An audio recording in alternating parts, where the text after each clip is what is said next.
Channel GDS Bishu. আজকে তোমাদের বলবো মেডিকেল ফিটনেস সার্টিফিকেটটা কীভাবে বানাবে। এটাই হলো মেডিকেল ফিটনেস সার্টিফিকেটের ফরম্যাট।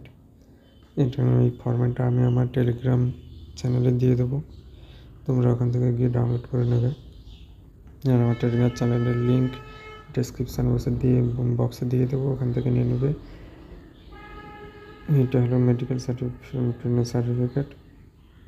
তোমরা দেখবে যাতে এই সিলটা যেন থাকে বানানোর সময়, আর ওই ডক্টরের নাম আর ডক্টর এমবিবিএস রেজিস্ট্রেশন নাম্বারটা যেন থাকে, এইটা দেখে নেবে। সিলটা আর রেজিস্ট্রেশন নাম্বারটা থাকলে হবে।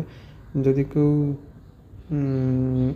মেডিকেল কলেজ বা হসপিটাল থেকে বানাও, ওটা শুধু রেজিস্ট্রেশন নাম্বার আর সিলটা হলে হবে। কিন্তু যদি গ্রামীণ হসপিটাল থেকে বানাও তাহলে বলবো যে বিএমএইচের কাছে থেকে সাইনটা নিতে দিলে ভালো হবে।